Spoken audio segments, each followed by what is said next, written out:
I just tried to imagine the perfect API, and I started tweaking this little prototype that was called Mockery. I just did it over a weekend. It was one big file. Everything was in the service worker. I pushed it and forgot about it for probably a year or so. Then it got picked up by Kenzie Dodds on Twitter.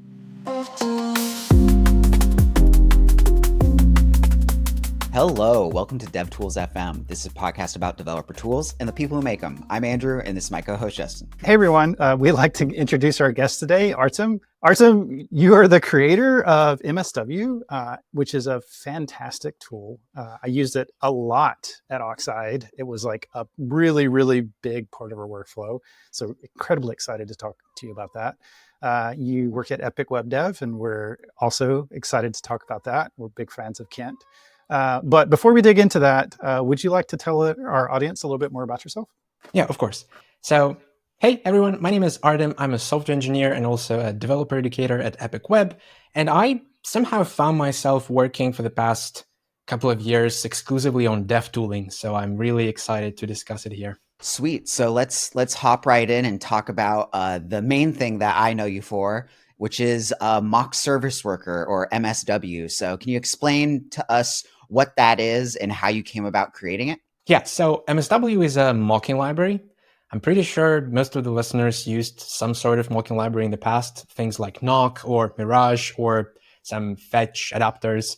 And the whole point of MSW is to allow you to describe the network. But there was kind of a different philosophical approach to the project, because usually people reach out to mocking for different reasons, actually. So mostly it's testing, of course. We need to gain control over the network, prevent certain requests from happening, and also, just being in charge of the response. But they're also quite a big, as it turned out, area for other use cases, like when you develop your applications. Now, I know from my own experience, we used to work with designated backend teams, and it was quite often that, you're kind of ready to start, you have your backlog prepared, but there's just not that much done from the backend side. Maybe the folks are busy, stuff happens, and then you basically blocked. And so a lot of people actually use MSW to unblock themselves, so they can just start developing, they can describe the contract, they can even show it to their backend engineers, and just keep being productive, which I found to be really cool. And then there's also like all sorts of demoing and presentations. So basically, I try to approach it from an high level perspective of tooling, if this makes sense. So it's not a part of your test suite. It's not a part of your, any particular integrations. It's just its own thing. Yeah, it's really, really fantastic and really powerful. So when I worked at Oxide Computer Company, we were using mock service workers to sort of like fake out the entire backend. So we had a single page app with a REST API that it talked to, and we had an open API spec for that. And we would just generate the mock service worker handlers for that. And basically anytime the API updated, we get like new handlers. And it sort of like gives you the ability to, like, Oxide's console is open source. So you can actually go to the repo and like open up the web console and like look at and play around with it and interact with it just like you're doing a regular rack. And that's all powered by mock service workers. So it's a really, really powerful library for both testing and demos. Yeah, it's awesome. Yeah, and like how I came to create it, I think it was some 7 or something years ago. I think it's 2018. And I was just looking for better tooling. And I was very, very new to the concept of testing in general. And then there was this mocking part. And we tried a few different things back then. And I realized that maybe it can be better. And I did this experiment I do with every idea. I just tried to imagine a perfect API.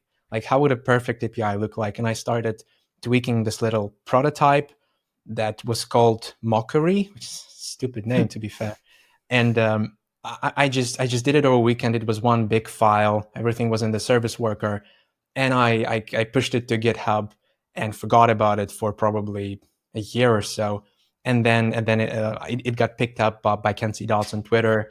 And then I rushed to polish it all and to publish it under a different name. And then the rest is history. So what sets it apart from other mocking libraries? You mentioned a few. The one I usually don't use a library. I usually use jest mocks, which are just like not a fun technology to work with. So how does MSW set itself apart? Yes. So as I mentioned already, like The whole idea of MSW is just to give you control over the network, and it doesn't matter where you need it. So you kind of start from the mocks, and then you integrate it all down, whether into your testing framework like Jest or vtest, maybe into your end-to-end tests with Playwright or Cypress, maybe in Storybook, maybe in somewhere else, maybe spawn a local HTTP server. So the whole idea is that this is your way to describe the network, and then you do whatever you need with that later on.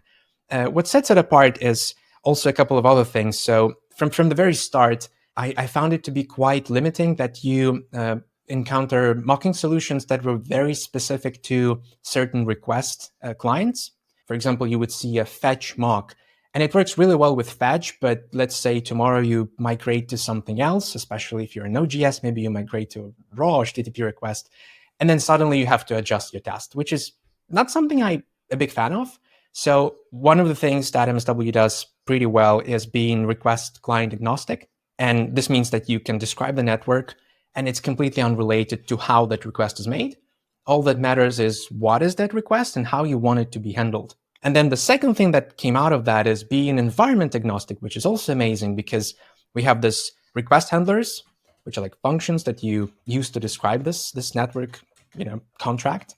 And they are written just in plain JavaScript. So you use the fetch API. You can use a fetch API request to handle the intercepted request. You can use the response class to construct the mock response. And I try to create just this kind of natural feeling to it all, almost like being a part of the native API. And then MSW does all the heavy lifting under the hood to figure out how to translate different requests from different environments, like in Node.js, to that fetch API, and then let you interface with that. So being request client agnostic and environment agnostic is really powerful. So you write your network once, and suddenly you can integrate it anywhere.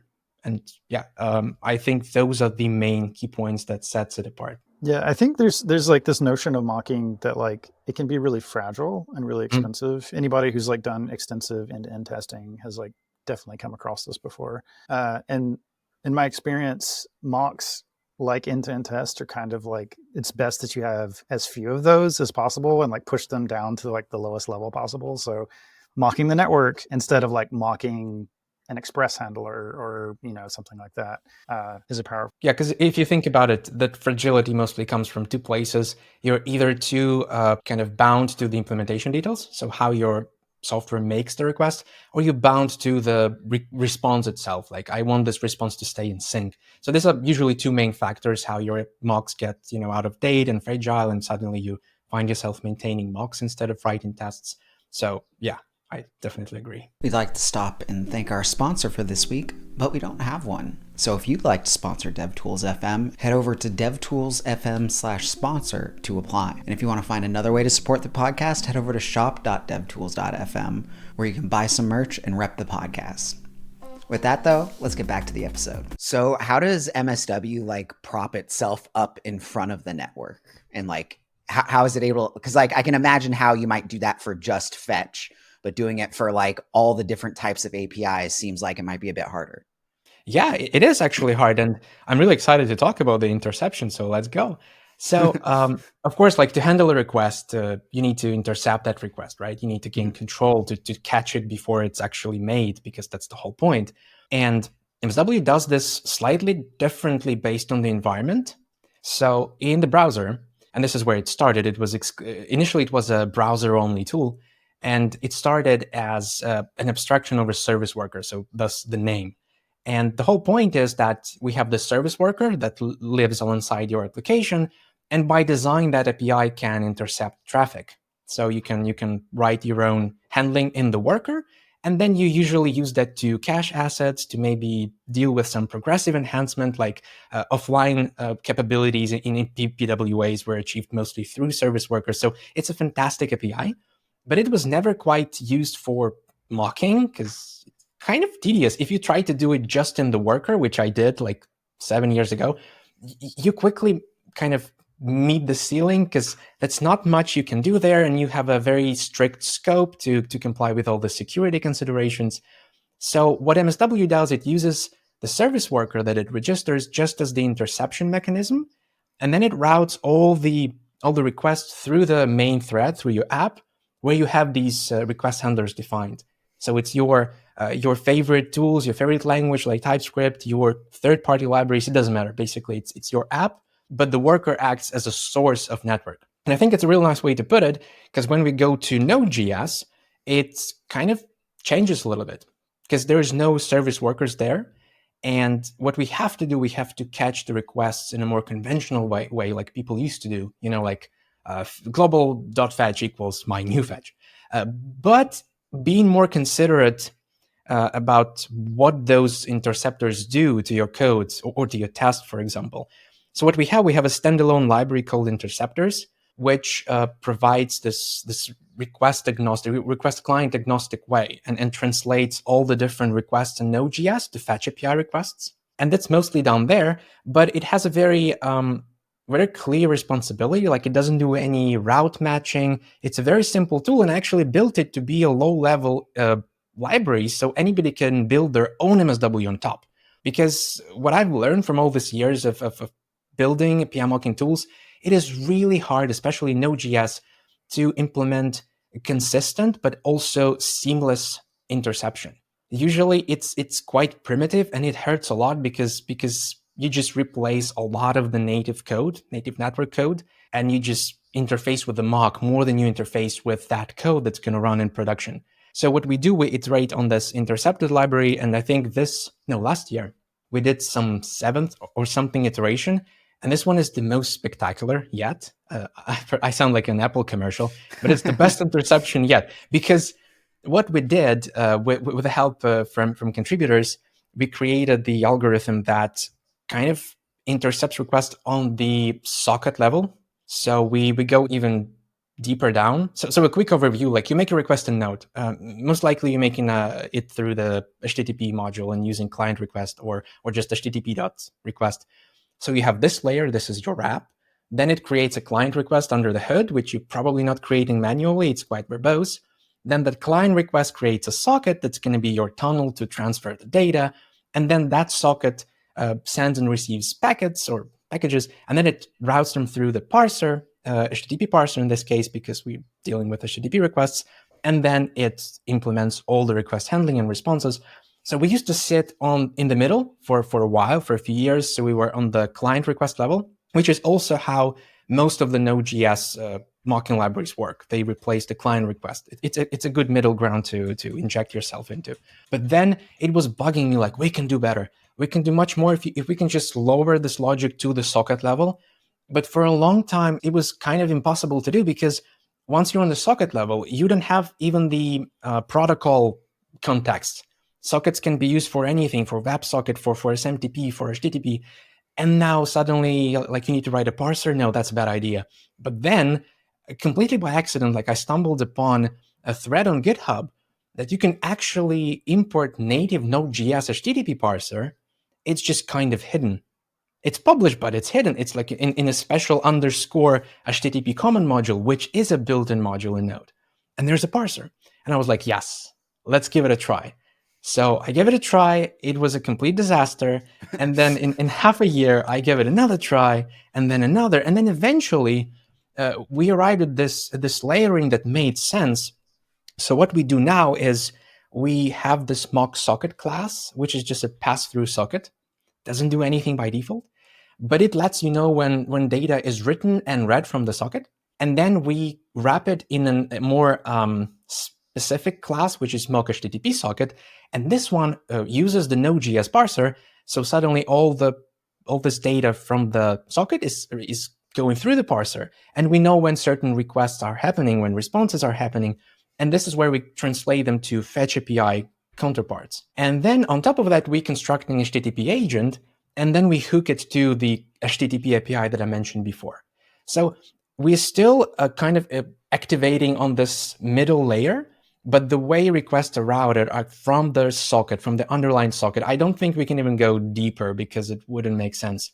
And this is almost perfect, and I'm very happy that we have this API. It's quite groundbreaking. I haven't even announced it yet, I think. I think this is the first time I'm talking about it in such a detail.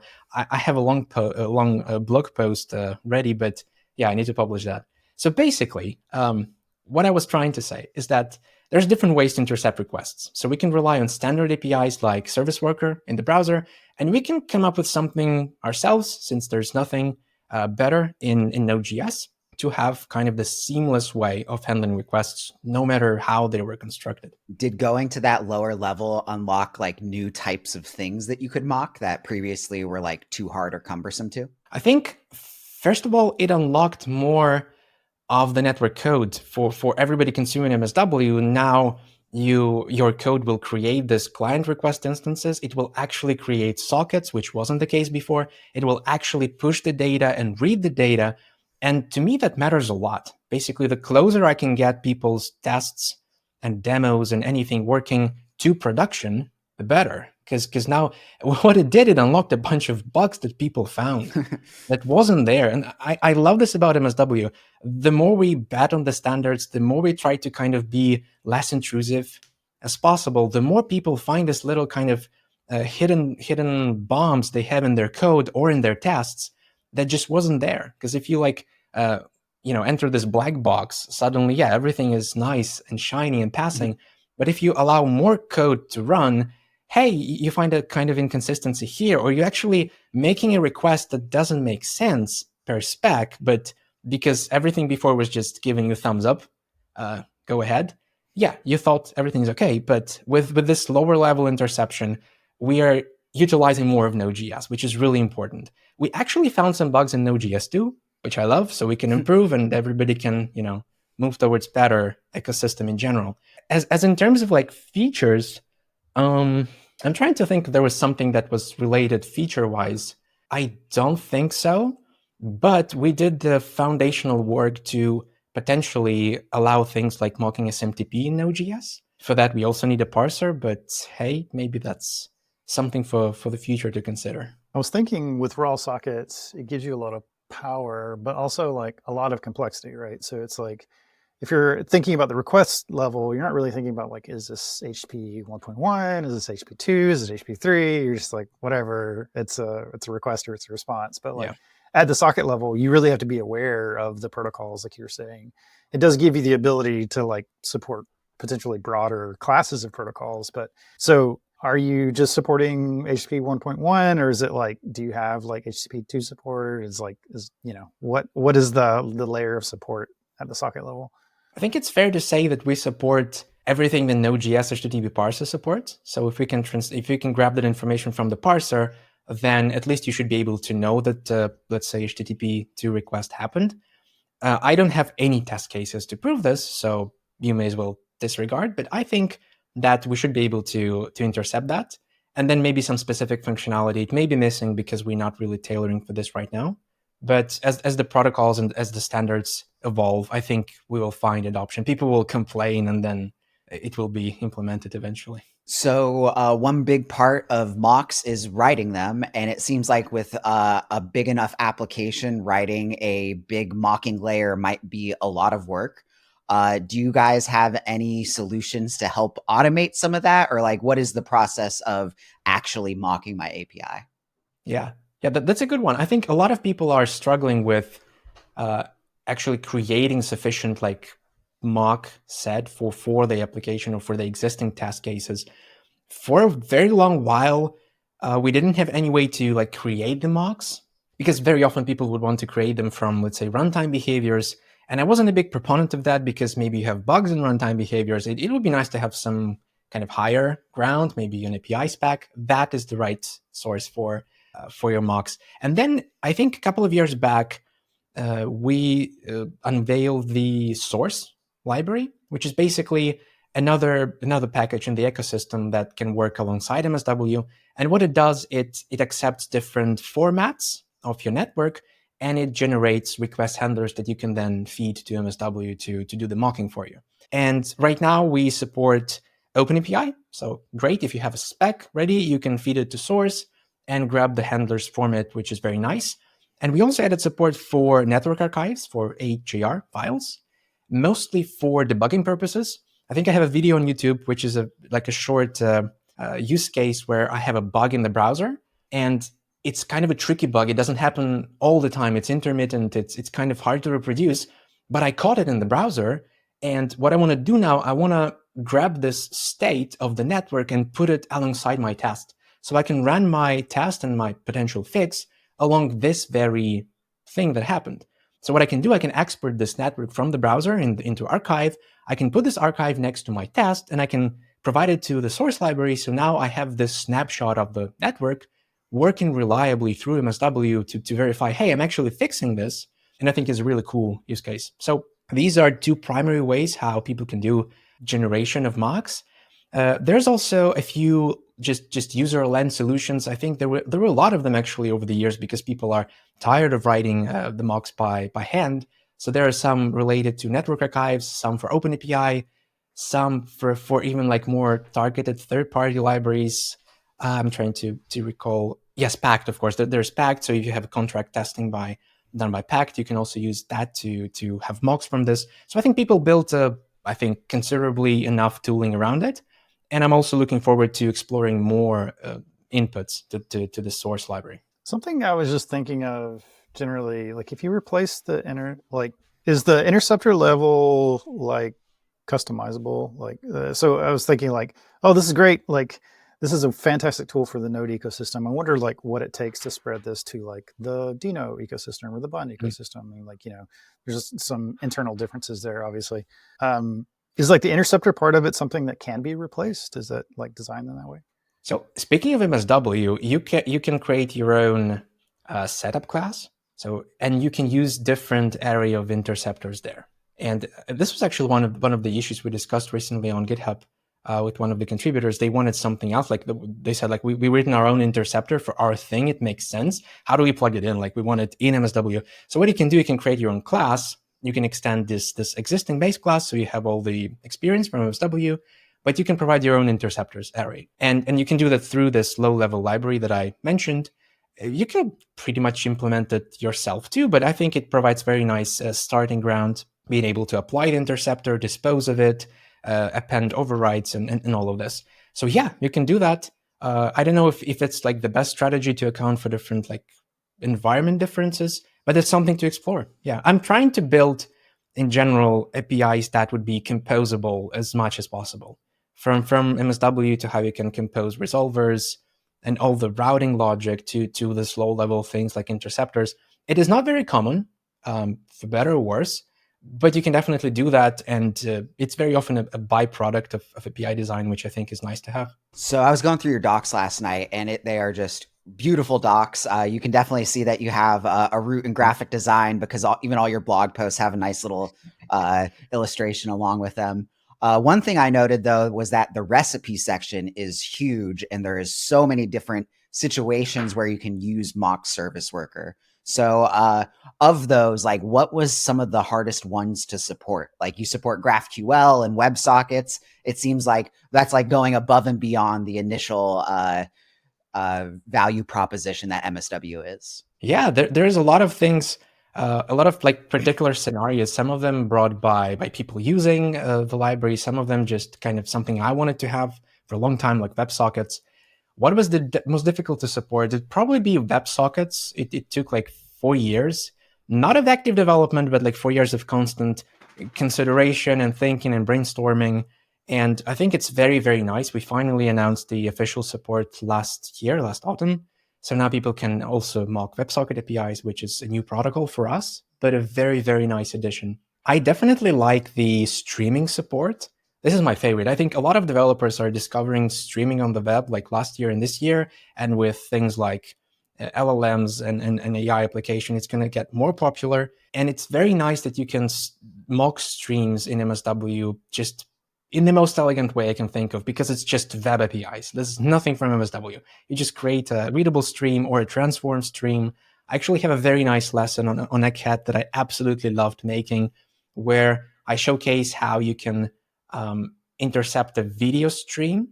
Let's say if you're building your own Netflix, and you can transform that stream in any way you want. So you can feed it to some video transformer if you want. Let's turn it black and white. Why not? But what I did, I showed how to insert latency between stream chunks so you can actually test the loading spinner. So you're streaming from a low bandwidth connection, and now you want to test, hey, my app should show, I'm buffering, I'm trying. And that's how you do it. You just intercept the stream. pipe it through a transform stream and then respond using a fetch API response. Very little MSW, and this is what makes it beautiful. Latency tests are super powerful. That is really a superpower. It's like just being able to inject latency in your mocks in particular. It like tests a lot of pathological cases. What are some of the details that are hard to get right when you're building something like this? I mean, you've got so many layers. You've talked a lot about like composability of the software.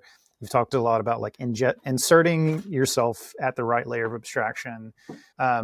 What is your sort of like approach to maybe new features, or like how you think about adding things to MSW? Yeah, that's definitely a great question.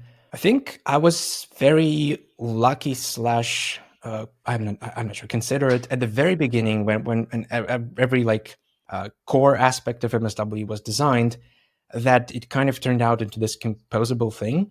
At least for me, as somebody who develops and adds things and tries to improve things over years, I always take like the seamlessness into like high regard. It always on my mind whenever there's a new API. I'm trying to think how to implement it so it doesn't affect much, so it affects as little as possible of your code. I also absolutely love the paradigm where mocking should actually resemble the way you would work with this API. So if you, for example, creating a fetch request on the web, well, you call fetch, or maybe you construct a request instance provided to fetch, you receive a response instance, and that was in the foundation how we designed MSW 2.0, which is completely fetch based. And I love it because that's how people make requests on the web, and that's how they should ultimately mock them. There shouldn't be any custom abstraction sitting in the way of you requiring to be learned. It's just regular JavaScript, which I think is the theme of a lot of my API decisions here. And this goes also to other protocols like WebSockets. So when we design WebSockets, it's obviously very different from HTTP. From the way you create these connections to how you handle them, it's all event-based. There is no definite way of like handling an event. You can just receive events, you can send events, and that's it. And this was also very important to reflect in the API that we got, which I always try to be inspired by the standards that we have, like how is it working there? How do people interact with those standards? Or in case of like WebSockets, where maybe not that many people use the raw WebSocket class, I was looking a lot at third-party libraries like Socket.io and WS as well to see how they nail it, like what kind of experiences are familiar to people. What would they expect when you work with WebSocket? How would you mock that WebSocket? So if I can strike this resemblance, this always leads to a more clear API. So to me, this is really important. From composability point of view, I think I try to make things do, again, as little things as possible, because there were a lot of situations over the years where people wanted something like, can we have a base URL option in MSW? Like all our requests are against this defined host. Can we have a base name?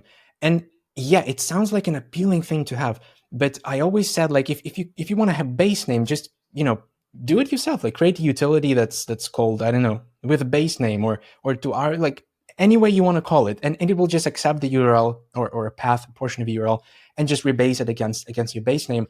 I think that's a really, really good way forward. I think this is how people should perceive third-party libraries. They shouldn't do every little tiny detail for you, but they should give you enough tools so you can achieve those tiny details if you want to.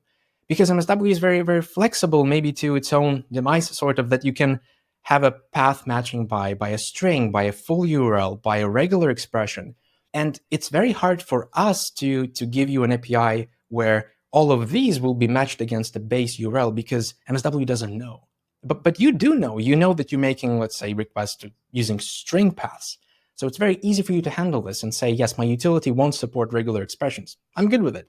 So this is something that's kind of tricky to get right, but saying no and like knowing where to draw the line is very important for API design, so it doesn't get into this bloated monstrosity that's very often the case with projects. And that's not their fault. It's just what people want, and then you obviously want to please. You want to make sure your tool does the things people want it to do, but it's also your responsibility to know when it shouldn't do something. And I think that's contributed a lot to how MSW is today, and I think it will contribute a lot to what it will be in a few years later as well.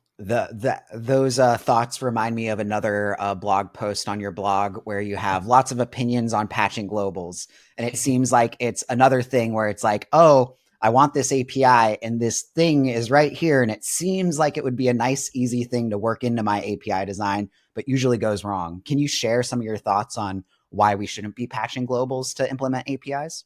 Absolutely, yeah. This is a very touchy topic, definitely to me, as somebody who's been working with globals and patching globals myself.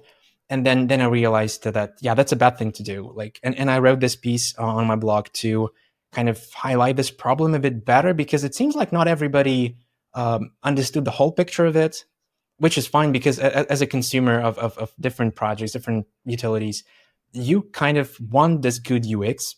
So you want, for example, your fetch function to have some special property that would make your life easier. But there's so much more to consider, especially behind the scenes, especially in the whole ecosystem, that I thought that it would be a good idea to highlight this. So the main point is that you don't generally modify things you don't own.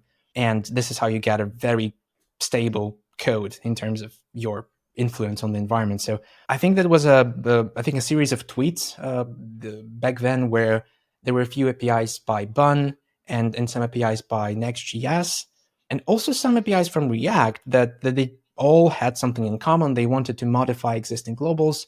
There was fetch modifications and a few other things. And it was kind of out of place because it would break a lot of compatibility. And to me, like, the educational aspect of it all was very much hurting, because you're raising generations of developers who would think that these APIs actually work like that. And the moment you set foot outside of that framework or outside of that environment, suddenly they don't. So it just didn't make sense to me. Why would you invest your effort as a consumer and as a library author into creating this problem when you can avoid it? And luckily, this wasn't just me.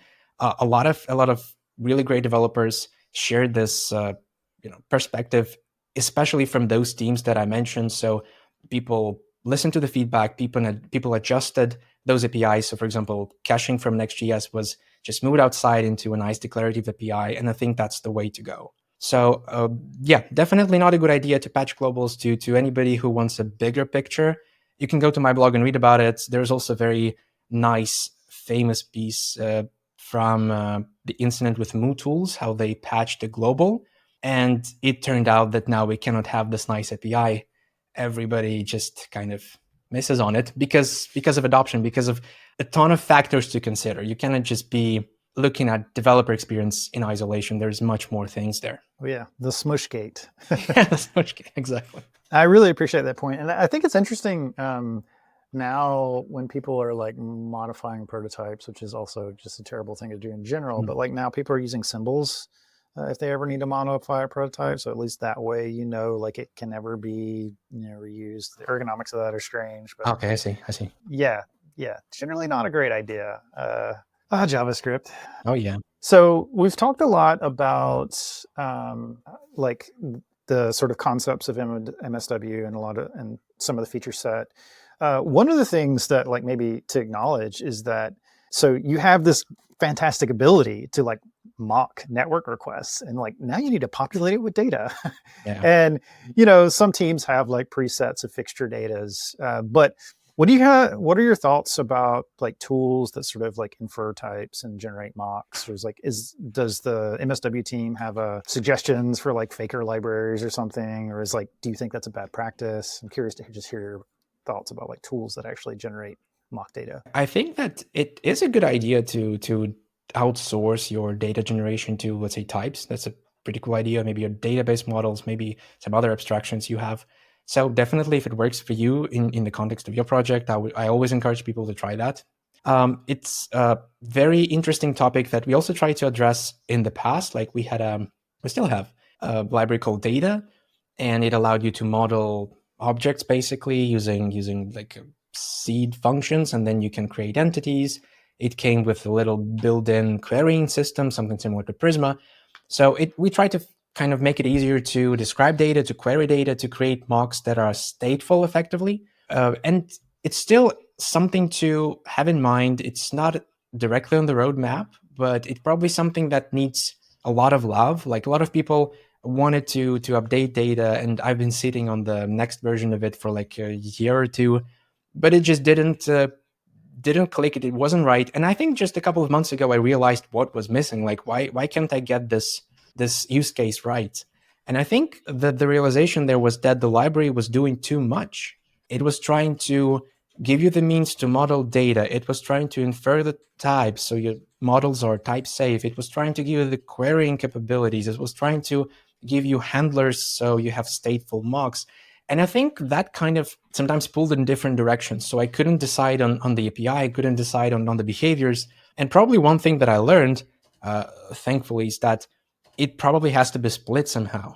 And I think that like data descriptions themselves is probably not something you want to invest a lot of effort in, especially when there's a lot of cool tooling like Zod, if I'm naming it right. I'm sorry, like sometimes there's similar tools. I think there's Zod schemas. There's a lot of interesting ways to describe data that also make sense outside of mocking. And that's the theme I fully embrace. Like we need to repurpose tools. We need to make sense in terms of coherence of what we're building. So maybe in the future, we would like support something like a Zod schema and then give you querying capabilities. Or maybe querying would be a separate library that can query any object. Like it's not as easy of a problem to solve, but I'm happy that people find solutions, because in the context of their app and their business requirements, it's a smaller surface to address. They just need to solve their problem, and I need to solve potentially everybody's problem using this API. So I definitely encourage people to repurpose things. Just try to make sure that your mocks or your data in this case, they come from some sort of clear definition, clear specification if you can, because that's ultimately the right place to define all things. I'm also working on something very exciting and a little secret and a little probably not so secret soon, which will address this a little bit. It's not related to MSW, but it's related to how you design APIs. And yeah, that'd be nice. Looking forward to that. Oh, yeah. So let's switch up and talk about your work at Epic Web a little bit. So you've been working there for around a year now, I think. So what has it been like, and what have you been working on? Yeah, so last year, it's actually been autumn of the year before, I joined Epic Web, which is incredible.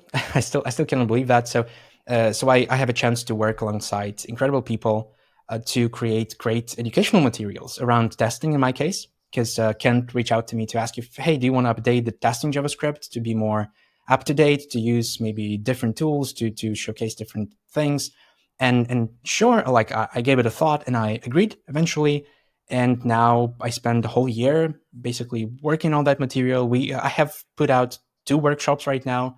I was still trying to also improve it, like recording and writing and everything. I never truly done this before, at least on this scale. So now there's 2 great workshops there on testing fundamentals and on mocking techniques.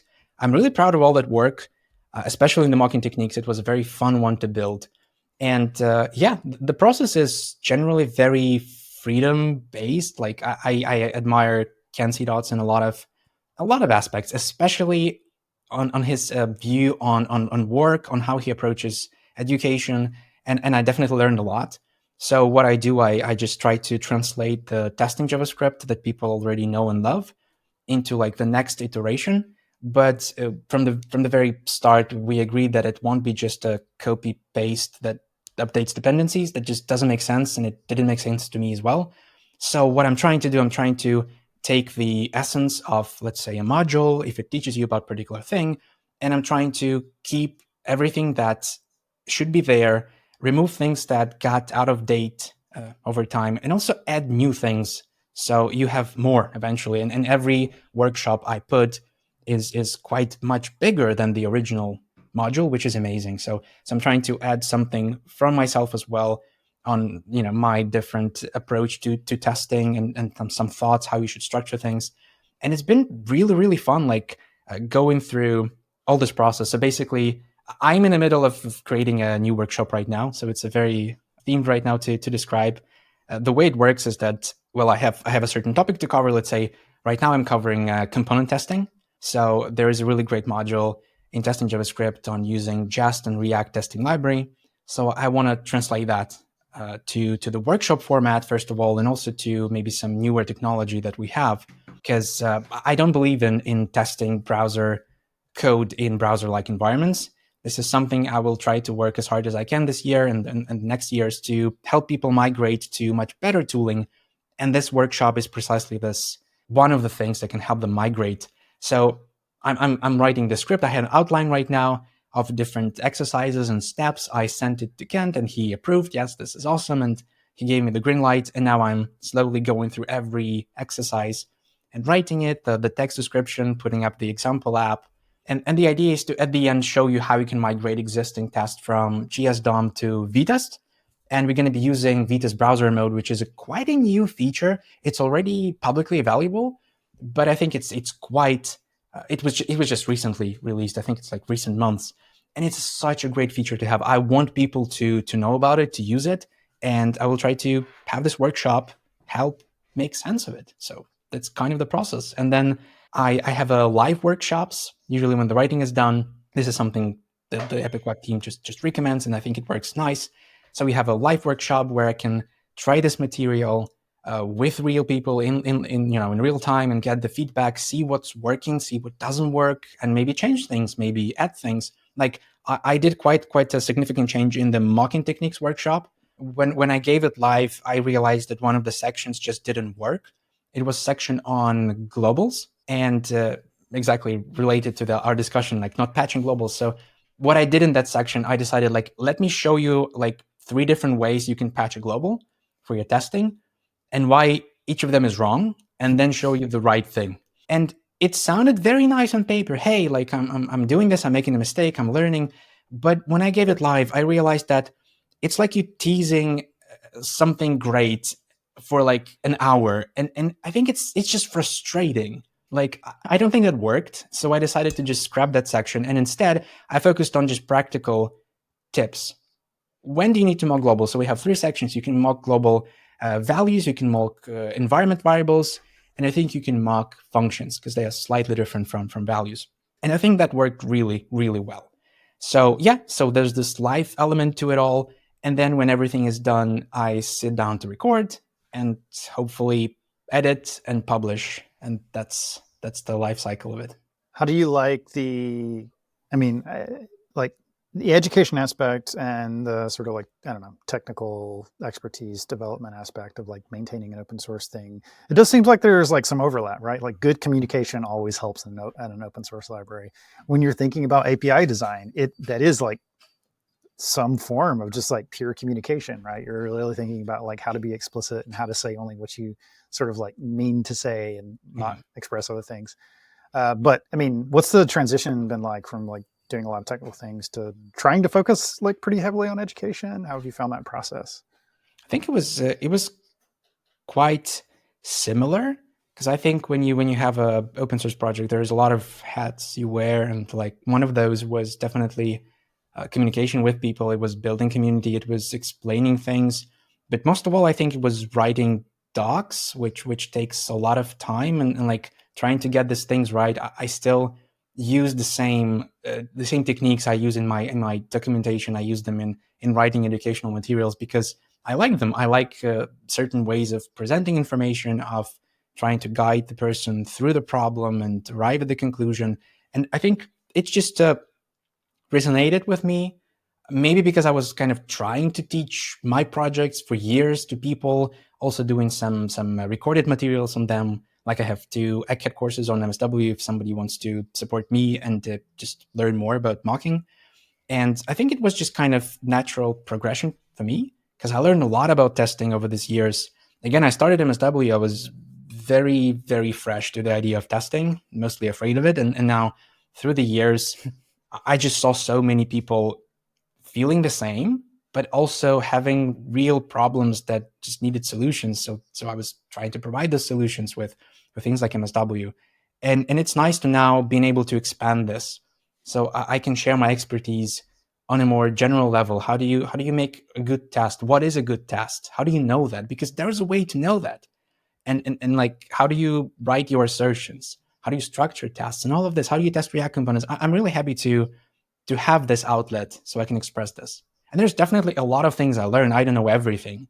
And there's a lot of stuff I learned during the research, during these live sessions, that also makes me a better testing developer, so everybody wins. Yeah, I love the journey you had of like, oh, I don't know anything about testing, to like now today you're like teaching courses on it and making libraries to make it easier. So I just love that journey of like novice to expert. Yeah, that's been a fun one. I just want to roll it back to a second just to talk about the browser mode on Vitest. I feel like that is such a cool feature that, like, not, as you said, not a lot of people know about. Before it, the only way you could do that was by using Karma, basically, which is like an ancient web testing technology. So like a lot of changes have happened in like the testing ecosystem in JavaScript in the past few years. What do you think about them? Do you think Jest has gone off to a pasture somewhere and we should all move to Vitest, or should we all be writing everything in Playwright? Yeah, there's definitely been a lot of development, a lot of progress. I'm very stoked to be a JavaScript engineer right now. Even AI things considered, whatever you fear there, it's genuinely the best state we've been, especially if you've been like developing 10 years ago, 20 years ago. Right now is just fantastic. We have so many great tools. We have so many great standards, and it's only going to get better. I'm really excited about testing realm in particular. Like, I think Cypress, like years ago, it was a really good introduction to like a more accessible end-to-end testing compared to Selenium. And now then there's like tools like Playwright. And I think like we follow a very similar pattern there in the tooling. People trying to come up with a more approachable ways to kind of adopt different testing strategies. So like Playwright was it still is a very nice browser automation tool, and I use it a lot and I love it. And a similar thing happened to Jest. Like I was absolutely astonished when I picked up Jest, like, I don't know, 6 years ago. I don't know what it had been. And now I understand that it does have some shortcomings. It mostly a little bit falling behind with time. Like it still doesn't have nice support for ESM. You can still do that, but the way you do that, it's not something I want to do. As an engineer, I want to have a test. I want to write it in a language that's supported, that's there, and I want to have it run. I don't want to be spending time on configuration. You can count me lazy on that because there's much more things to configure in the areas that matter. Like ESM support, TypeScript support, those things must be native. It's just period. And that's where a lot of great improvements were in the Vue ecosystem, and especially in Vitest that we get now. It's just fantastic. Like the whole idea of being kind of built on top of Vite and having this compilation aspect, and then having the test experience, which is very familiar to Jest. Like I migrated 2 rather big projects, like hundreds of tests from Jest to Vitest. It was a great experience. It was fast. The tests gotten faster, which I love. And there's a lot of tiny things that Vitest just does better behind the scenes and more apparently to you that I just share. And it just clicks with me. And that's why I'm teaching everything that you find in Epic Web using Vitest, because it's a fantastic tool. And now with the addition with browser mode, it just gets even better. I've been excited and sold on the browser mode like for months. We've been talking with the team at Vitest about it. It was really great. Now I finally have a chance to try it out, to integrate it into the workshop, to test something with it. And I think more people should try using it. It's really a nice idea. They're combining the compilation of Vite, so you have all the modern syntax, all TypeScript, you have everything. Not just that, by the way, but also you're building your app, you're building your test the same way you build your app, which is like the selling point of building things on top of Vite, which I honestly didn't know. Like I talked with Anthony from the Vite ecosystem, and he just explained it to me, and I was quite impressed. Like that actually makes sense. Like again, you want to have as close context as possible, so you want to have the same network code. You want to have the same compilation, obviously. Although there are some differences under the hood in Vite, but it's still kind of, you can disregard those because those are implementation details of Vite. And I love that you have this consistent compilation. Then you have Vitest on top, which provides this familiar testing framework experience. You have describe blocks, after every hook, everything you've been used to. And then you have on top of this a browser automation now. So you can hook your your browser, which can be Playwright. I believe they support different browser providers. It can be another kind of browser. And you can have all three components working together. So you can get your code, isolated code, which is not an end-to-end test, which is just your component, compiled with vtest, and then compiled with Vite and then served in the browser, and have Vite as a layer that interfaces with that browser. Something similar to Playwright, but done a little differently. And this is where I see a lot of integration testing going forward. I want us to slowly sunset things like GSDOM and browser-like environments and embrace browser automation, because I know a lot of people still have the stigma. It's slow. It's not nice. It's gonna take a lot of time. It will be slower than integration tests. Of course, like nobody's trying to say that it's not, but it is at the fastest, most accessible state it's ever been. Like it's not Selenium from 10 years before. It's something completely new. And at least in my experience and everybody I talk to, like they actually have quite performant test suites in Playwright, in Cypress. There's some elements that you have to be aware of, something that you can contribute to degrade or improve your experience. But the tools themselves are really fast. I think there's just no excuse to pay quite a big price actually for using browser-like environments when the price of this spawning the browser, of this automation, is much lower. As I've been thinking about this for a long time, like from these discussions around performance in testing, and perhaps maybe it's a silly thing to say, but I get this phrase that performance shouldn't be your top consideration in testing, because the most performant test is the one that doesn't exist, the one that you didn't write. That's the fastest test. So to me, of course, I want my test suite to be fast. I want the fast feedback loop, but it shouldn't come at a cost of compromising my environment, of compromising the code I'm testing. I want to be testing the same code, and the tools like Vite's browser mode actually allow me to do that. Running the browser, having my testing experience there, it's really cool. I'm excited about that. Yeah, getting rid of JS-DOM is getting rid of a pit of barbs that really has never given me value and has only given me pain. So I welcome it.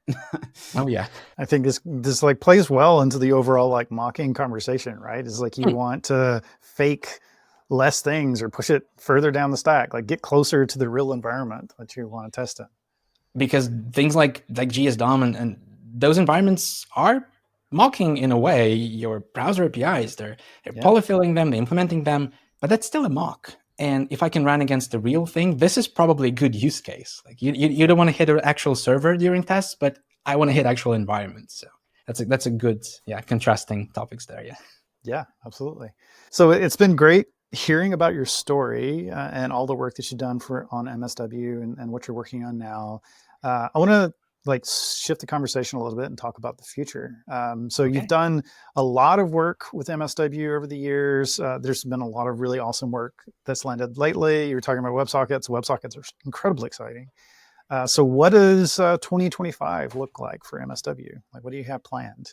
Oh yeah, it will be hard to top WebSocket support. At least in my eyes, it was extensive work. But there's one thing that I'm really excited about, and I think we're going to ship it this year, maybe actually sooner than I realize. It would be cross-process interception.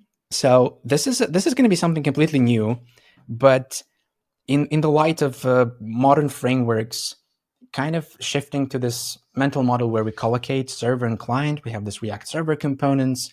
We tend to kind of keep it all together because we have Node.js, we can have JavaScript everywhere.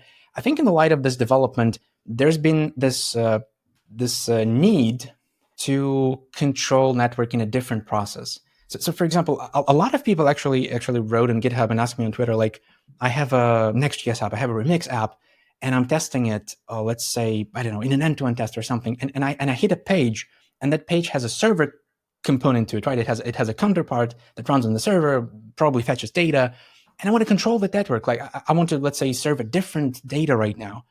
But what a lot of people don't realize, this kind of behavior, this kind of feature doesn't exist in mocking right now. It's just not possible in any way because we're talking about different processes.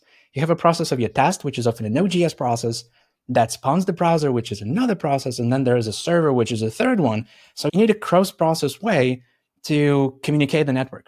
And I think we found a really interesting solution to that, which is this cross-process interception or remote interception. And it is so harmonious with how we used service workers, then I think it's the right direction for us. So as I mentioned before today, we use a service worker just like a mechanism to provide us with requests, like an interception layer.